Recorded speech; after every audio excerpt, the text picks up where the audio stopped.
Breaking news.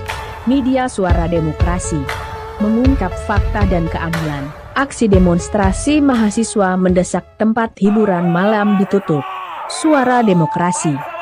Sumeneb 25 Maret 2024, di bulan suci Ramadan, sejumlah mahasiswa yang tergabung pada komunitas pemuda Arya Wiraraja atau Praja melakukan aksi demonstrasi di depan kantor Dinas Penanaman Modal dan Pelayanan Terpadu Satu Pintu, DPMPTSP, Kabupaten Sumeneb, mendesak pihak terkait untuk mencabut dan menutup tempat-tempat hiburan malam yang dijadikan tempat mabuk-mabukan yang ada di wilayah Kabupaten Sumeneb, yang dibungkus dengan izin tempat permainan bola biliar dan makanan serta minuman.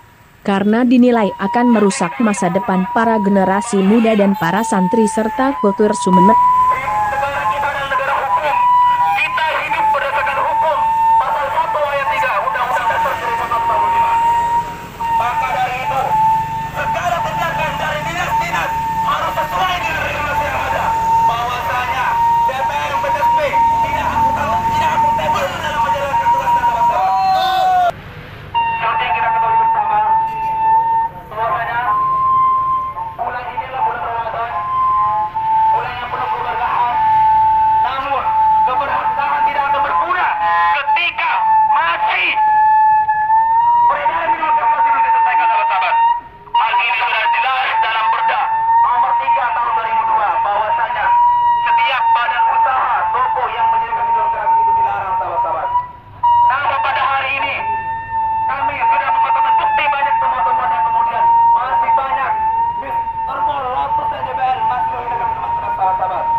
Akan Islamik sahabat-sahabat.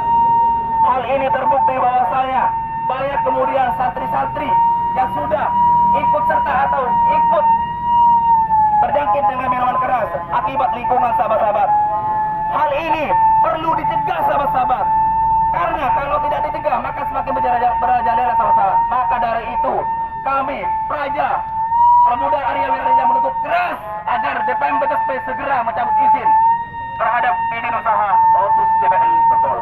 Kita tahu bahwa banyak sekali toko-toko yang berkedok merupakan toko restoran, yang berkedok merupakan toko-toko permainan, tetapi barangkali diisi oleh penjualan murah. Ini merupakan rahasia yang sudah banyak masyarakat tahu, sehingga bagaimana kemudian ketika DPMPTSP masih memberikan izin dan tidak melakukan pencabutan sama sekali. Sesuai dengan Perda Nomor 3 Tahun 2002 yang memiliki kewenangan untuk kemudian mencabut, ini harus segera melakukan pencabutan izin. Karena kita tahu bahwa banyak sekali toko-toko yang melakukan penjualan miras, tetapi dibungkus dengan permainan-permainan, dibungkus dengan restoran. Betul tidak sahabat-sahabat? Sehingga ini merupakan aspirasi dari kita yang ingin kita sampaikan kepada DPMPTSP. Apakah mereka tidak tahu dan tidak melihat bahwa banyak sekali peredaran minuman keras di Kabupaten Sumeneb? Ini akan menyebabkan banyaknya kriminalitas, akan menyebabkan banyaknya kejahatan-kejahatan yang dilakukan karena efek dari minuman keras.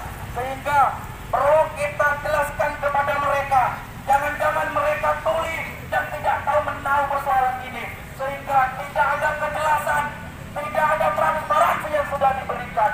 Apakah toko itu betul-betul ditutup atau tidak?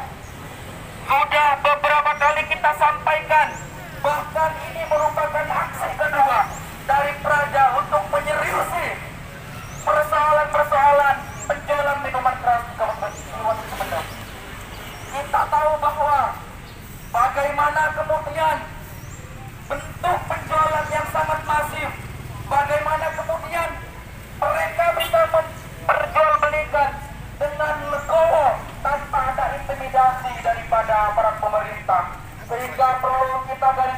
bahwa mereka seakan-akan peduli dan tidak mendengar persoalan-persoalan yang terjadi di masyarakat. Betul tidak sahabat-sahabat? Sehingga dengan itu di bulan yang suci ini kita berharap agar seluruh aktivitas kejahatan, agar seluruh aktivitas yang melanggar aturan hukum, contoh penjualan minuman keras, segera diberantas. Jangan sampai tertinggal satu pun di Kabupaten Sumedang. Kita tahu bahwa Kabupaten Sumedang merupakan kabupaten religi yang kental akan budaya agamis, yang kental akan budaya-budaya religius. Banyak sekali kiai dan santri. Ketika masih banyak penjual-penjual minuman keras, ini melanggar etika dan melanggar budaya. Betul tidak sahabat-sahabat? Sehingga tolong didengarkan untuk orang-orang yang mempunyai wewenang, tolong didengarkan untuk orang-orang yang mempunyai kekuasaan. Silakan kekuasaannya digunakan untuk menolong masyarakat. Jangan kemudian dimanfaatkan untuk menolong oligarki dan orang-orang yang berkepentingan. Betul tidak sahabat-sahabat? Beberapa minggu lalu ada temuan-temuan, ada penangkapan bahwa atas dasar untuk memakmurkan kegiatan bulan Ramadan. Artinya sahabat-sahabat perlu kita pahami bersama, atau bahkan yang ada di dalam video tersebut paham persoalan ini. Hal yang bertolak belakang dengan kemaslahatan umat, dengan keberlanjutan ekonomi bangsa, khususnya Kabupaten Sumedang, itu tidak bisa diampuni sahabat-sahabat. Sampai hari ini, dan bila nanti konsekuensi akhir yang tidak ditemui oleh kepalanya DPM PDSP, maka langkah akhir dari kita adalah langkah litigasi. Kemungkinan besar akan ada langkah ekonomi dan penurunan kepala dinas, bahkan sampai belum sampai ke grassroots, ke akar-akar rumput, bukan hanya pada usaha tersebut. Bagaimanapun daerah manapun yang kemudian itu terindikasi memiliki jejak perjuangan demokrasi dan kiat, itu akan terus kami kawal sebagai bentuk partisipasi kita terhadap bagaimana memakmurkan masyarakat Kabupaten Sumedang. Setelah memiliki beberapa kajian, setelah menganalisis teman-teman, ada beberapa hukum yang kemudian dilanggar oleh DPM PDSP, mulai dari tingkat nasional, kabupaten sampai ke daerah. Undang-Undang 1945 yang menghormati kultur keagamaan, kemudian Perpres, kemudian undang-undang tentang otonomi daerah, sampai pada perda yang ditangani oleh Kepala Dinas Kabupaten Sumedang.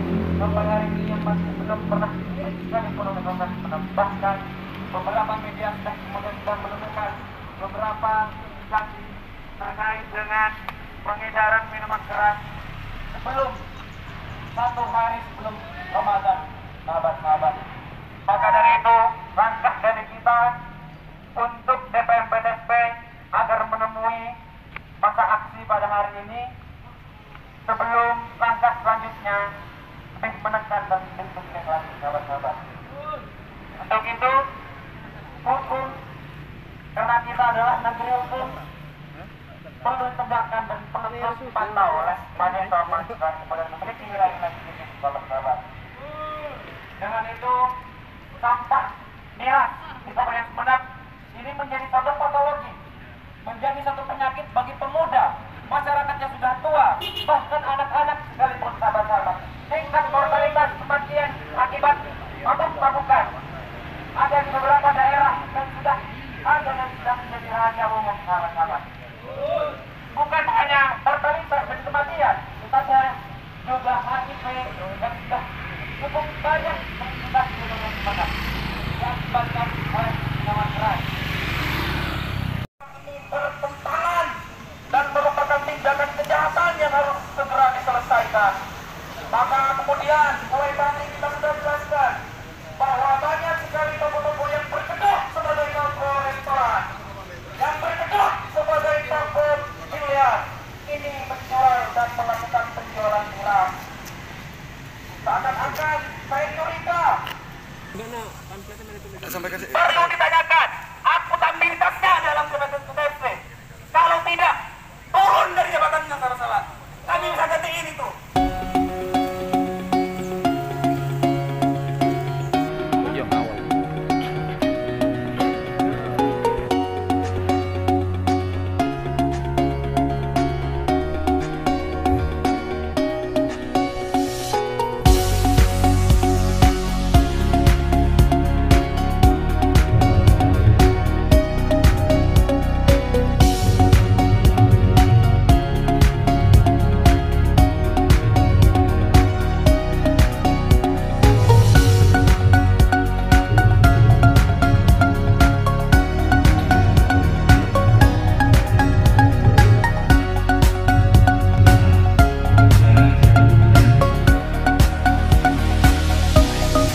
psikologi sebagai penyakit dan merusak generasi bangsa. Maka ada beberapa kajian yang menjadi landasan hukum bagi kita untuk mengawal sebuah gerakan pada hari ini. Nama saya Al-Farisi. Mengawal kita hari ini yang tertuang pada Undang-Undang sesuai tingkat hierarkinya 1945 yang kemudian membawa kehormatan bagi seluruh agama di Indonesia. Kemudian yang kedua tercantum pada Undang-Undang Nomor 25 Tahun 2007 Pasal 3 tentang pengenalan modal, ini tentang kepastian hukum, yang kemudian itu memiliki implikasi dengan perda tentang ketertiban umum. Artinya yang kami pertanyakan ini adalah kepastian hukum yang perlu dipertegas diindikasikan oleh Kepala Dinas dan BPSP sebagai pemangku kebijakan pemberian izin dan pencabutan izin. Kemudian yang kedua ada pada pasal 15-nya dan ada pada pasal 34-nya. Pada tingkat hierarki undang-undang Bapak di sini tercantum pada pasal 360 ayat 1 Undang-Undang Nomor 23 Tahun 2014 tentang pemerintahan daerah, yang dimana termaktub bahwa Dinas dan BPSP akan memberikan perizinan. Tetapi pada pasal 360 itu apabila suatu keputusan perizinan tidak segera diambil, maka boleh dialihfungsikan dan diambil oleh Kepala Dinas dan BPSP bila tidak segera diinstruksikan oleh kepala daerah dalam undang-undang, begitu Bapak. Jadi bila kepala daerah tidak segera merespon hal seperti ini, maka Bapak ini berhak mencabut izin, artinya mengambil wewenang kepala daerah. Dan yang terakhir Perda Nomor 3 Tahun 2002 tentang ketertiban umum yang sudah sangat akrab dan sangat sering kami bawa ke meja ini, ke lorong depan ini, bahwa ada suatu bentuk hukum yang dilanggar dari Perda. Dan bahkan jika memang ini satu hal yang perlu direspon oleh kepala negara, oleh kepala daerah, maka Bapak juga perlu berpartisipasi, begitu Bapak, bahwa ada proses representatif yang berkeadilan, bersejahteraan, dan kemudian itu menghormati berbagai latar belakang masyarakat di Kabupaten Sumeneb. Maka dari itu penyakit di sini bukan hanya pada penyakit undang-undangnya Bapak, bukan hanya pada sistemnya, tetapi ada pada beberapa kasus faktual yang kemudian meningkatkan tingkat mortalitas dan penyakit HIV di Kabupaten Sumeneb. Bahkan kriminalitas juga begitu tinggi Bapak. Mungkin itu saja dulu, dan tuntutan kami di sini ada dua tuntutan dari pemuda Dewi Raja menuntut untuk mencabut izin usaha. Ingat Bapak, mencabut izin usaha Mr. Gold, Lotus, dan JBL. Mencabut izin usaha. Yang kedua, bersihkan Kabupaten Sumeneb dari minuman keras yang artinya bisa terindikasi dari toko-toko manapun selain JBL, Lotus, dan Mr. Gold. Begitu Bapak, terima kasih. Diketahui bahwa sejak lahirnya Undang-Undang Cipta Kerja, Undang-Undang 11 tahun 2020 yang sekarang sudah dirubah menjadi Undang-Undang Nomor 6 tahun 2023, itu sudah memberikan kemudahan pada kegiatan investasi. Jadi bisa dibayangkan ada 78 undang-undang yang semuanya dilakukan rasionalisasi menjadi satu undang-undang, Undang-Undang Cipta Kerja, yang sekarang sudah menjadi Undang-Undang Nomor 6 tahun 2023. Itu intinya adalah untuk memberikan kemudahan terhadap pelaku usaha untuk memberikan usaha investasi, melakukan penerapan OSSBA (Online Single Submission Distributor), juga melakukan kegiatan penyederhanaan investasi di daerah. Jadi kalau kita lihat misalnya kegiatan mulai dari Mr. Bond, JBL, Lotus, dengan adanya Undang-Undang Cipta Kerja di OSSBA itu, kita sudah menggunakan pelaksanaan perizinan secara online. Jadi Bapak, adik-adik sekalian yang memiliki laptop, punya internet, bisa mengurus izin dari rumahnya dan itu bisa langsung keluar. Dan itu, bentar dulu, potong dulu ya. Dan itu tidak ada validasi dari kami. Kalau lihat misalnya dari Mr. Paul ini, saya berikan aja ke sampean. Yang mengeluarkan itu BKPM, tidak ada tanda tangan Kepala Dinas DPPTSP, tidak ada ini. Ini perlu diketahui, sedemikian mudahnya. Saya sepakat apa yang disampaikan oleh adik-adik mahasiswa ini, ya. Saya sepakat bagaimana kita mengurangi peredaran miras, bagaimana mengurangi kegiatan-kegiatan yang berdampak negatif. Saya sepakat itu. Tapi perdanya, apa yang disampaikan oleh Aparisi, perdanya perlu dilakukan revisi. Perda nomor 3 tahun 2022 itu kan sudah lama, itu sudah tidak sesuai konteksnya. Karena diatur, coba dilihat di bab 8 pasal 21 tentang minuman keras, itu diatur semuanya. Ya kan? Pernah baca kan? Perda nomor 3 tahun 2002 kan? Sudah ya. Di bab 8 pasal 21 kan? Ya, mohon izin berikan kami ruang untuk berbicara dengan forum ini bukan hanya bagi forum. Ya, oke. Silakan, monggo. Yang pertama, Bapak sedikit keluar jalur dari topik pembahasan bahwa kita sekarang hanya menuntut bukan sekedar meminta sosialisasi terkait undang-undang cipta kerja, tetapi ada bangunan yang dikali pada tahun 2002 nomor 3, bukan nomor 3 tahun 2022, bukan Bapak. Tadi Bapak terreset sedikit Bapak. 2002. Jadi karena itu, kalau memang perlu direvisi, Bapak segerakan mungkin cukup memberikan beberapa media kolaborasi dengan pihak yang lebih memiliki kewenangan di sana. Misalkan seperti DPRD dan kepala daerah di Kabupaten Sumedang. Tetapi itu tidak menjadi kewenangan Bapak di sana, bukan wilayah Bapak. Kapasitas Bapak di sini adalah untuk memberikan izin dan mencabut izin. Bila kemudian eksternal itu tidak ada surat izinnya, dan Bapak tadi sampaikan mulai dari tahun berapa itu menggunakan izin online, tapi Mr. Gold sudah berdiri sejak tahun berapa Bapak? Itu pertanyaan yang pertama. Kenapa kemudian Mr. Gold tetap berdiri dengan apabila dengan landasan tidak ada surat izinnya? Kenapa Mr. Gold dulu yang berdiri tetap beraktivitas dengan ilegal di Kabupaten Sumedang?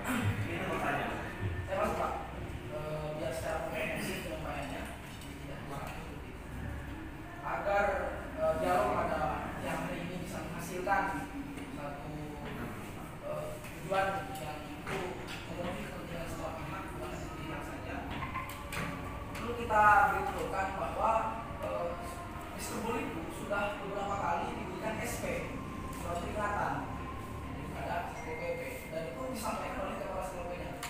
Tetapi kemudian ini masih tidak diseriusi seperti itu. Artinya setelah diberikan peringatan mungkin tutup sekitar beberapa hari, kemudian berjalan kembali. Lalu soal kemudahan dalam mendapat perizinan pokok itu jangan dijadikan satu kebanggaan Pak. Itu malah akan menyebabkan orang-orang itu akan menyalahgunakan perizinan atau aplikasi tersebut. Yang misalnya Bapak tidak tahu kalau Mr. itu tidak ada legitimasi seperti ini dari DPPTSB. Nah, mungkin hadirnya aplikasi yang membuat masif perizinan itu semakin banyak dan tidak diketahui oleh kepala dinasnya. Makanya kemudian silahkan investigasi Pak, betul nggak bahwa Mr. Budi tidak memiliki izin? Lalu kenapa kemudian kalau tidak memiliki izin sampai hari ini masih kokoh berdiri, sampai hari ini masih tidak bisa disentuh oleh aparat keamanan seperti itu? Ini kan perlu kita curigai bersama. Makanya kemudian sesuatu yang disampaikan itu ya perlu kita cross check, karena selain DPMPTSP memiliki wewenang untuk kemudian memberikan izin dan mencabut, yang paling tidak mencari tahu ketika ada toko yang berdiri dan tidak memiliki izin seperti itu, kita DPMPTSP hanya rugi, tidak diizin, tidak memiliki legitimasi, tidak diberikan izin, tetapi masih diam saja. Tidak ada koordinasi dengan aparat pemerintahan yang berwenang seperti yang dikatakan Mas saya tadi. Kalau DPMPTSP sudah tahu dan tidak merasa bahwa mereka tidak mengajukan izin, silahkan berkoordinasi seperti itu agar kemudian semakin kuat datanya. Jangan kemudian ketika kita menyampaikan aspirasi ini baru disampaikan seperti itu. Ini kan sama aja dengan sama saja dengan mencari aman seperti itu. Jadi mungkin itu Pak. Perda Ketertiban Umum Perda nomor 3 tahun 2002 itu insya Allah akan dilakukan revisi. Nah, kalau memang direvisi berkenaan dengan minuman keras, langsung dipertegas apakah itu mau dilarang di Kabupaten Sumedang atau tidak. Nah, ini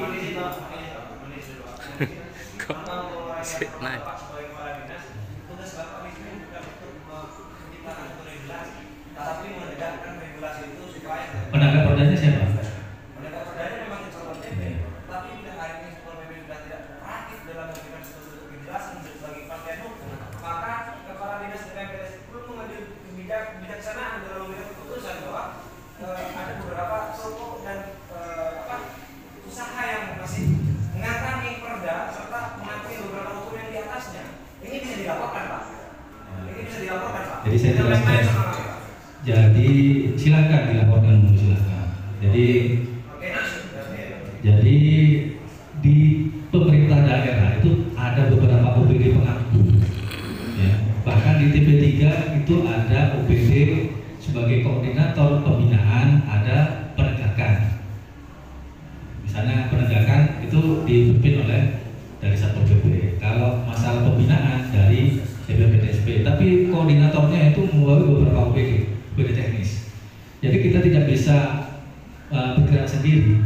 Saya katakan tadi, untuk izin contoh Mr. Ball, itu izinnya adalah pengelolaan fasilitas olahraga dan rumah warung makan. Jadi kalau tempat hiburan, setengah tahun saya masih belum mengurus izin ya. Ya.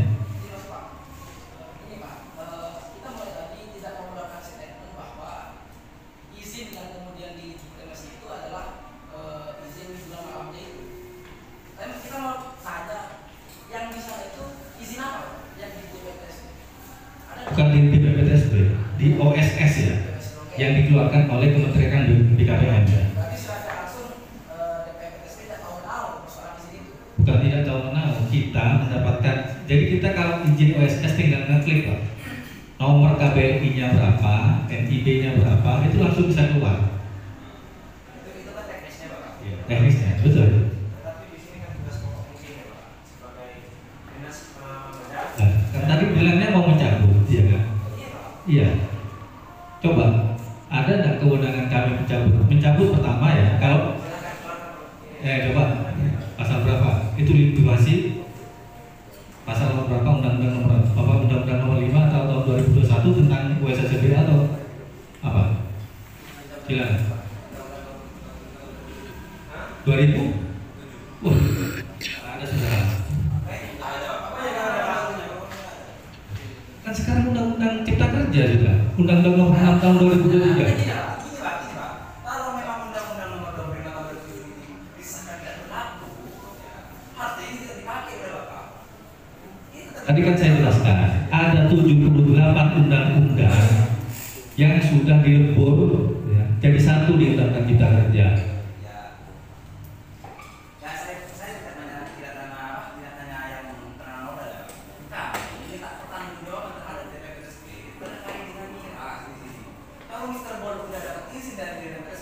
Izin dari BKPM Pak, bukan dari BPPTSP. Ya, izin dari itu. Tapi dia mesti tahu kan tentang izin itu.